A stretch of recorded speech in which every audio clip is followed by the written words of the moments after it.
不知道你有没有过这样的时刻，加班到很晚，盯着电脑荧幕，看着银行存款，好像有在增加了，但又很慢，然后突然就问自己，我这样拼命赚钱，到底是为了什么？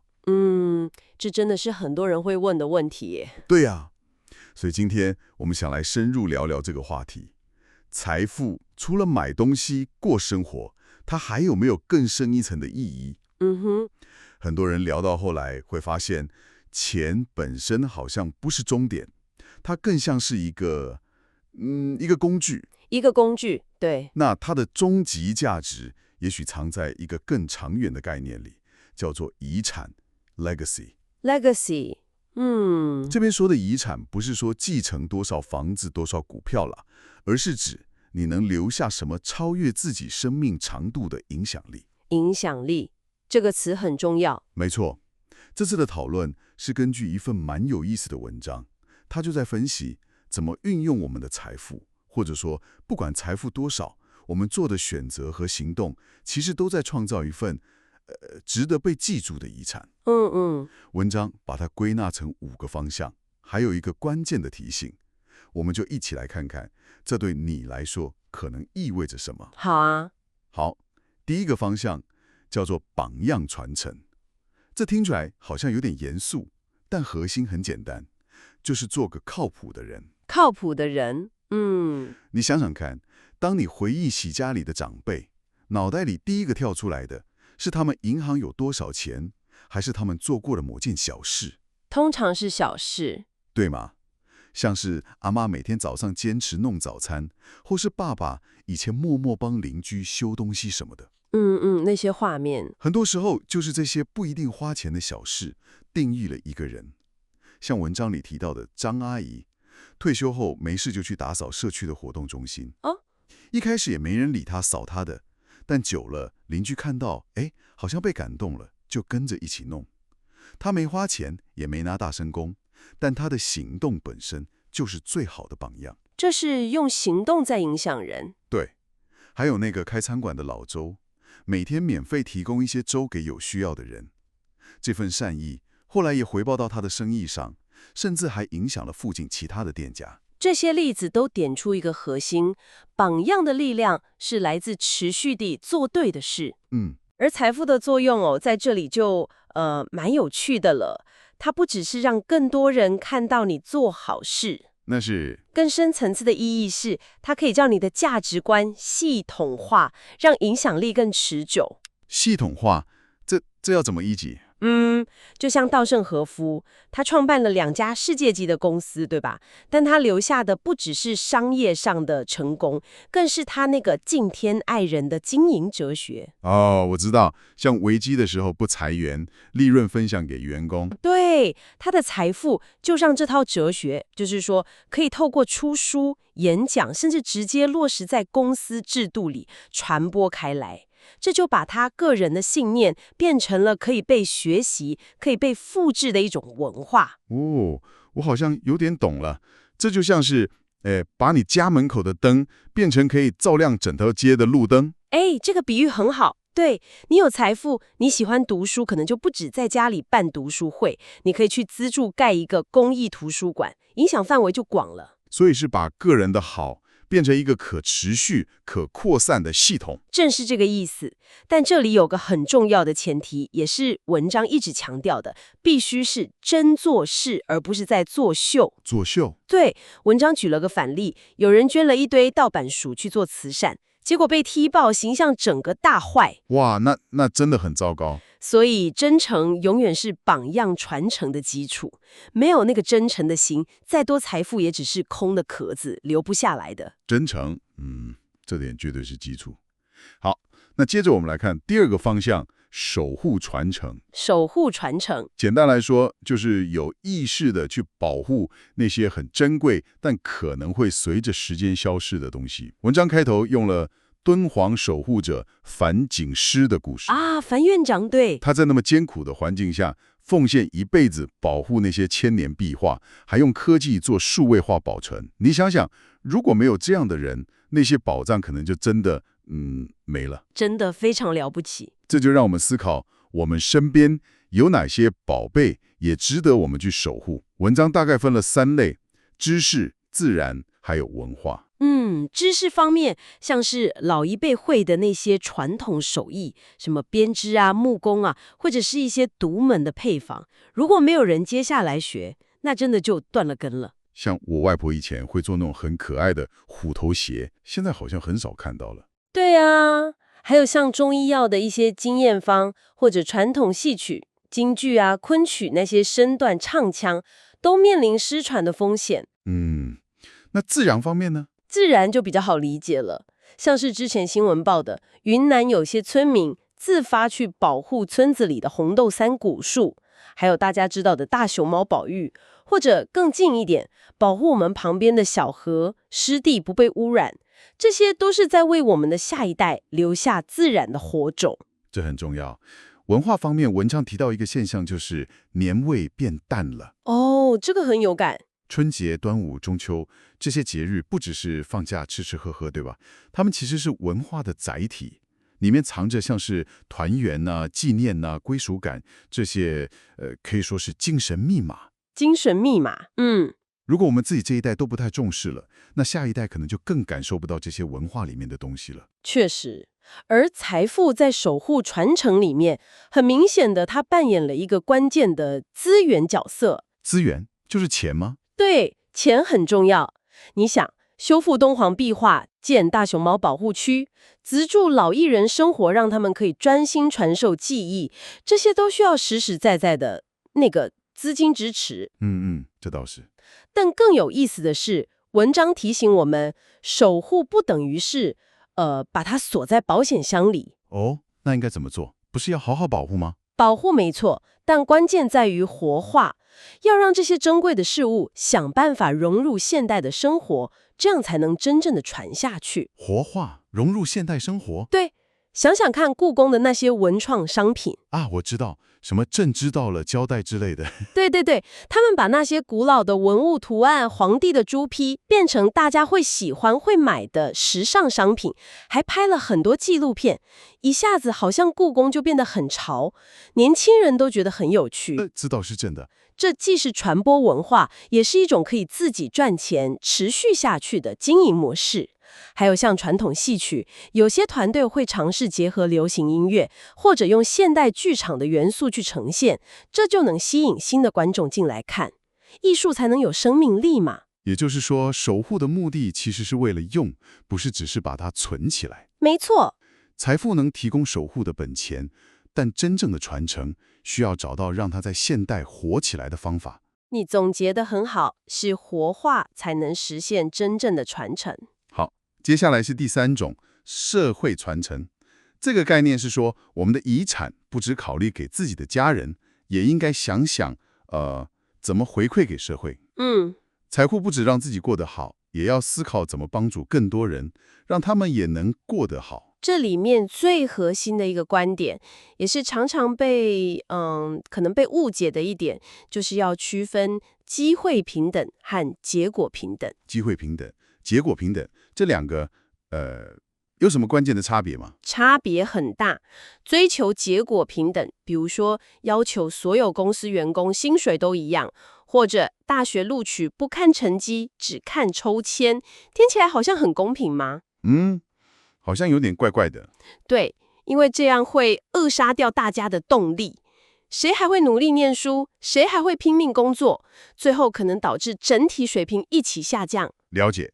那机会平等呢？机会平等是我们确保大家有公平的起跑线和竞争规则。比如，不论你家里有没有钱，你都有机会透过考试进入好学校；不论你的背景如何，你都有机会申请创业贷款。最后的成果由你的能力和努力来决定。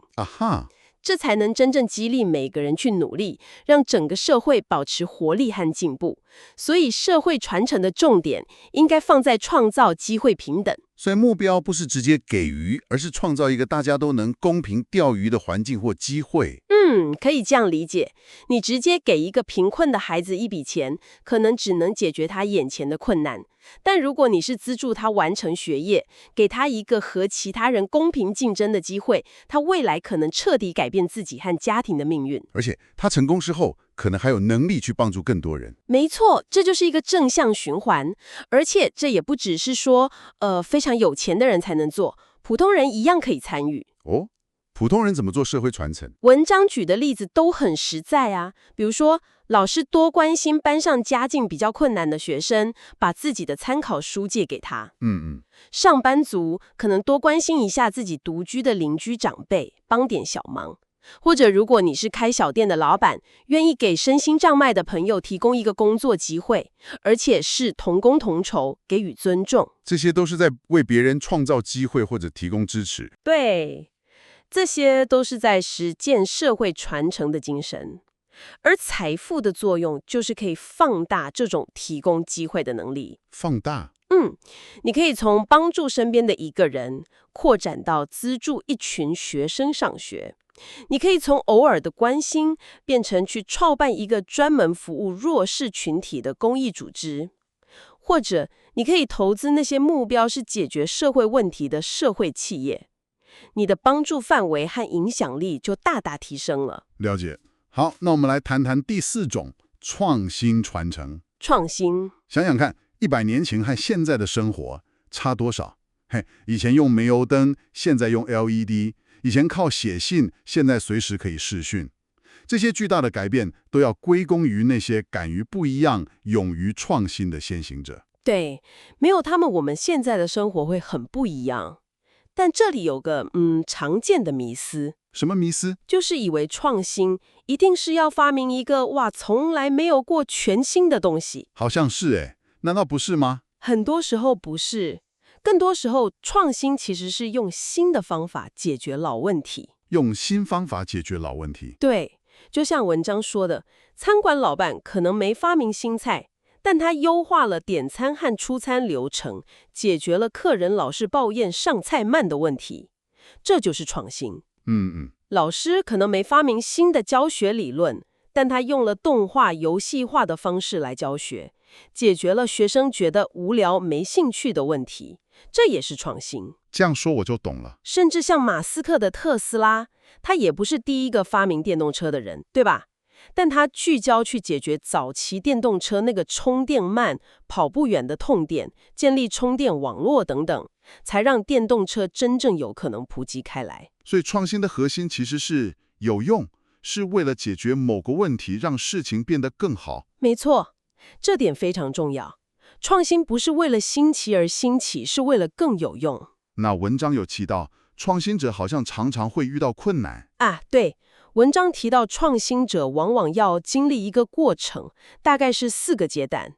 一开始可能被大家忽视，然后可能被嘲笑，再来可能遇到强烈的反对，最后如果成功了，才会被认可。听起来好辛苦，真的很辛苦。想想爱迪生当年要推广电力系统的时候，那些卖煤油灯、煤气灯的公司，可是用尽方法打压他、抹黑他。哇！所以，如果你现在心里有些创新的点子，尤其是那种可能会改变现状的想法，你要有心理准备，遇到质疑、遇到阻力，几乎是必然的。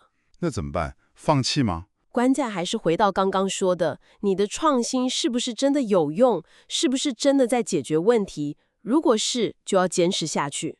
同时，也要很务实地认识到，创新通常需要燃料。燃料是指钱吗？对，主要是资源，钱是很重要的一部分。你想把一些想法变成实际的产品或服务，需要设计、打样、测试、生产、推广，这些都需要投入。这时候，财富就变成一个关键的助推器。可是，如果像我这种普通人，没什么钱，但有个点子，那怎么办？就不能创新了吗？这绝对不是借口。文章也说了，没钱要想办法去找燃料。你可以从小地方开始啊。例如，先做个最简单的原型或样品，去验证你的想法到底行不行得通，或者找有相同理念的伙伴一起合作，分摊成本和风险。甚至现在网络很方便，可以利用群众募资。哦，群众募资。对，文章就提到一个例子，有个年轻人想为老人家设计一款操作简单的智能手表，他没钱就先做了一个样品，放到网络上发起众筹，说明他的理念，结果很多人支持，他就拿到第一笔资金了。哇，所以方法总比困难多。没错，关键是不要让没钱变成你放弃的理由，而是要思考怎么去找到燃料。这个提醒很重要。所以总结一下，创新传承就是留下那些能解决问题的新方法或新事物，推动社会进步。普通人可以从身边的小问题着手，而财富能加速这个创新的过程。说得很好。好，那终于来到最后一个方向了。第5种叫做多米诺传承。多米诺像骨牌一样。对，这个比喻我觉得超贴切的。意思是我们今天所拥有的一切成就，不管是科技、文化还是制度，其实就像一长串已经被推倒的多米诺骨牌，我们都是站在前人已经推倒了那些骨牌基础上，承先启后的意思。没错，文章用了电脑和互联网的发展史来说明。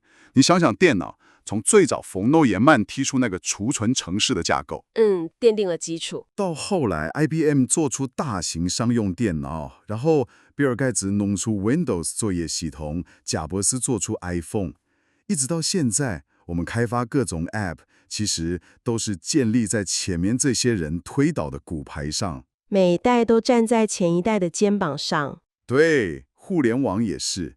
从最早军方用的阿帕网，到提姆·伯纳利发明了全球资讯网 WWW， 让一般人也能用了。然后 Google 做出好用的搜寻引擎，接着马云、马化腾他们利用网络做了电商和社交平台，再到现在我们每天看的直播、短影音，都是一环扣一环的。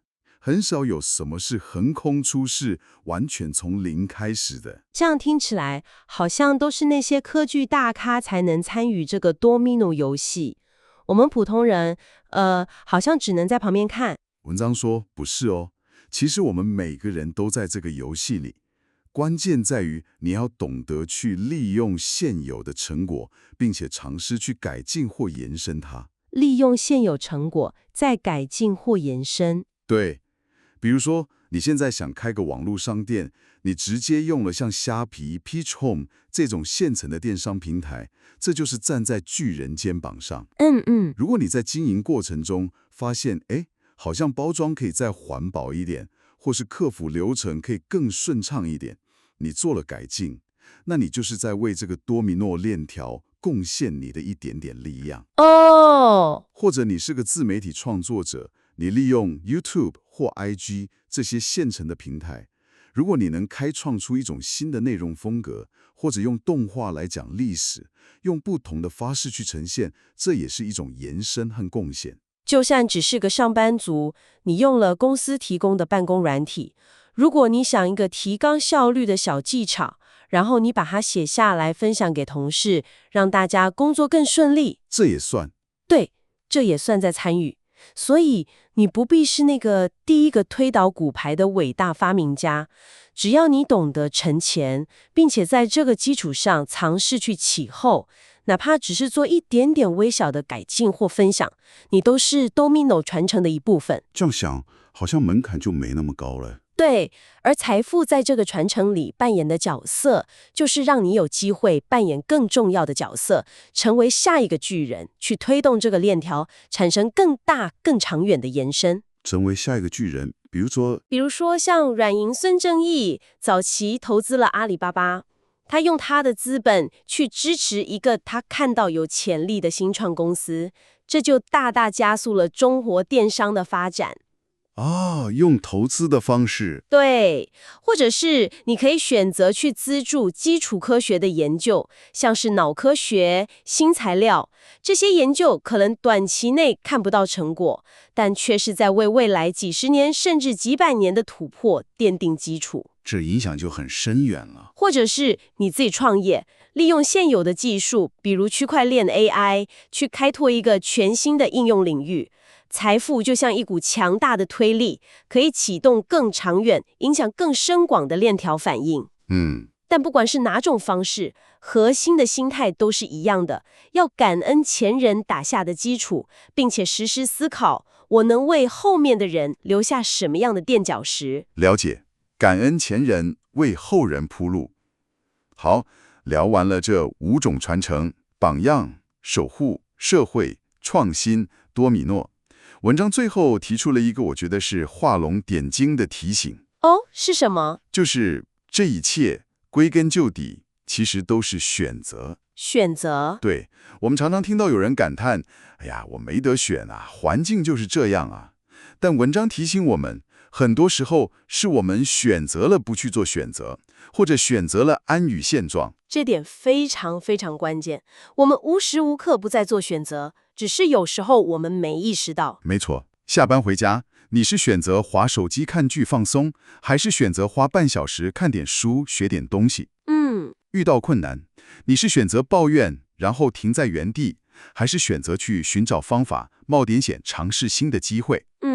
你是选择只关心自己的事，还是偶尔也抬头看看，关心一下周围的人，看看有没有能帮上忙的地方？这些全都是选择。文章里那个小李的故事就很能说明这个问题。对，他跟工厂里的其他同事起点都差不多，都是农村出来打工。但他选择下班后，别人去打牌喝酒的时候，他去自学电脑编程。坚持下来。几年之后，他找到更好的工作，人生轨迹就完全不一样了。而那些选择安逸放纵的同事，可能还在原地抱怨。这不是运气好坏，这是日积月累的选择造成的结果。真的，我们的现在其实就是过去所有选择的总和。而我们未来呢，则是由我们现在正在做的选择来塑造的。这不只适用于个人的成长，也完全适用于财富的累积和使用。能不能创造财富，很大程度来自于你是否选择去学习、去尝试、去坚持。对，而当你真的拥有了财富之后，你又面临更关键的选择。你要选择把它挥霍掉，追求短暂的享乐，还是选择用它来实践我们刚刚讨论的那5种传承？财富本身没有绝对的好坏，它的意义最终是你透过选择赋予它的。所以就算你对现在的状况不太满意，也永远不嫌晚。关键是从现在开始做出一些哪怕是很微小的好的选择。没错，比如说决定每天看书或学习半小时，或者决定每天少喝一杯饮料，把钱存下来学理财，或者决定以后看到邻居多点头微笑，打声招呼，关心一下。是个关键就是开始行动，不要想着等我有钱了再说，等我退休了再说。这些看似微不足道的选择，一天天累积起来，就会像复利一样，慢慢改变你的人生轨迹。最终，他们会共同构成你独一无二的那个叫做遗产的东西。重点真的不是你最后银行户头里有多少个零，而是你选择成为一个什么样的人，你选择在这个世界上留下什么样的影响。好了，今年我们一起深入探讨了财富的终极意义，可能不只是满足自己，更在于创造一份能延续下去的遗产。从做个好榜样，守护珍贵的事物，创造公平机会，勇于创新，到承先启后推动进步，我们看到遗产的形式其实非常多元。对，而且很重要的一点是，不论你现在的财富状况如何，每个人都可以透过自己的选择去参与、去创造。没错，最终也许最重要的，就像文章说的，不是要做得多么惊天动地，而是求一份问心无愧。问心无愧。对，当你回头看的时候，觉得自己好像做了些对的事情，帮了些该帮的人，让这个世界因为你的存在，哪怕只有好那么一点点，这样或许就够了。而财富可以是一个很好的工具，去放大这份问心无愧的影响力。最后，我们想把文章里提出的3个反思问题留给你，我们的听众，好好想一想。好，第一，我现在每天做的这些选择，比较多是为了自己当下爽快而活，还是也有一部分是在为我想要留下的遗产而活？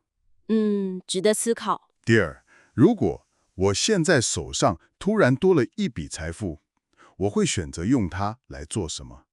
是赶快去买跑车、豪宅，还是会想着用它来创造点什么不一样的遗产？选择的考验。第三，我希望很久以后，当人们提醒我的时候，他们会记得我什么？是记得那个人超有钱的，还是记得他帮过很多人，或者是记得我身上其他更有意义的特质？这些问题都很好。在你思考这些比较宏观的问题的同时，我想再补充一个，可能更直接、更行动导向的问题，作为今天的收尾。好啊，请说。就是想完了我们今天聊的这5种传承之后，不管你现在的经济状况怎么样，今天就在今天，你能做出哪一个和这5种传承其中任何一种相关的，哪怕只是一个超级微不足道的，但能让你感到问心无愧的小小的选择？哇，这个问题很实际。对，不用想得太远大，就从今天能做的一个小选择开始。希望我们这次的讨论能给你带来一些启发。真正的改变是从你此刻的行动开始累积的。